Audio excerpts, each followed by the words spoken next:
So hello guys, Agrotech বিডির পক্ষ থেকে আপনাদেরকে জানাচ্ছি শুভেচ্ছা ও অভিনন্দন। আশা করি সবাই ভালো আছেন। আলহামদুলিল্লাহ আমিও ভালো আছি। আজকের আলোচনাটা যেটা নিয়ে করব সেটা হচ্ছে মরিচ গাছের পাতা কুঁকড়ানো। তো আপনারা দেখতেই পাচ্ছেন আমার পিছনে প্রচুর পরিমাণ মরিচ গাছ আছে। আমার ক্ষেতে অপুরন্ত মরিচ গাছ আছে, কিন্তু একটাও কুঁকড়ায়নি। আপনারা বিভিন্ন চাষি এই একটা সমস্যা নিয়ে বিভিন্নভাবে ভ্রান্ত যে আমরা কি করব আমাদের মরিচ গাছের মরিচ যখন ধরার সময় হয় তখন পাতাটা কুঁকড়ে যায়, কি ধরছে তখন পাতাটা কুঁকড়ে যায়, আবার লাগানোর কিছুদিন পরেও কুঁকড়ে যায়।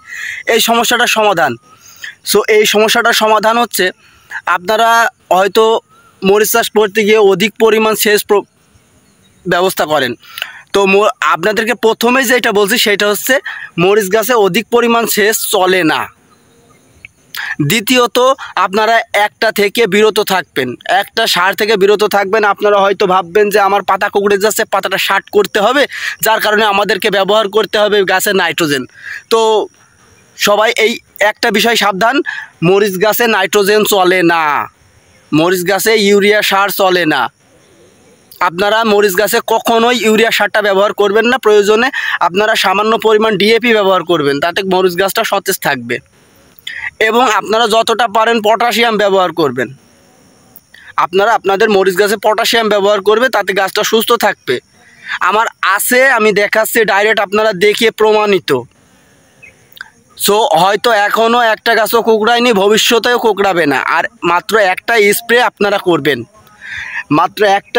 আপনারা করবেন, আপনাদের মরিচ গাছ এরকম ঝকঝকে চকচকে থাকবে। আপনারা দেখতে পাচ্ছেন এই যে গাছটা, এখানে কোনো কোঁকড়ানোর সিন আছে, কোনো গাছ কুঁকড়াবে না, একটা গাছও ইনশাল্লাহ কোঁকড়াবে না।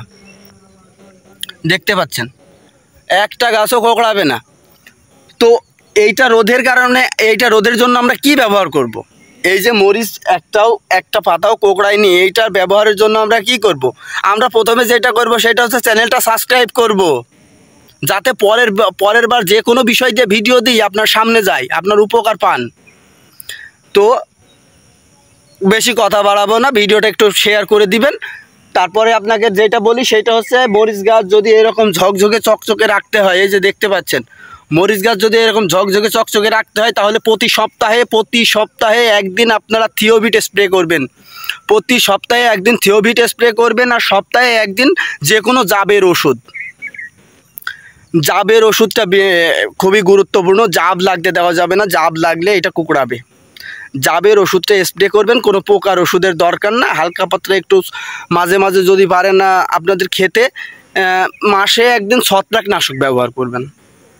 কথাগুলো গুরুত্বপূর্ণ সহকারে শুনবেন এবং সেইভাবে আপনারা ব্যবহার করবেন, ইনশাল্লাহ ভালো ফলাফল পাবেন। আর দ্বিতীয় আপডেট যেটা দেওয়ার দরকার আমি অবশ্যই আমার চ্যানেলে দেবো, আপনি সাবস্ক্রাইব করে রাখুন, অবশ্যই আপনাকে দেওয়া হবে, আপনি দেখে নেবেন। এই যে দেখতে পাচ্ছেন একটা গাছ, আপনি হয়তো ভাবতে পারেন যে জায়গায় কোঁকড়ায়নি ওই জায়গায় ভায়া বসছে, তো না, একটা গাছও কোঁকড়ায়নি। আপনারা দেখতে পাচ্ছেন একটা গাছও কোঁকড়ায়নি। আপনারা একটা দেখান যে কোঁকড়ায় নাই, একটা গাছও কোঁকড়ায় নাই। সো কথা বাড়াচ্ছি না, ভিডিওটা এখানেই শেষ করছি। আপনারা দয়া করে একটু চেষ্টা করুন, আশা করি ভালো ফলাফল পাবেন। আল্লাহ হাফিজ।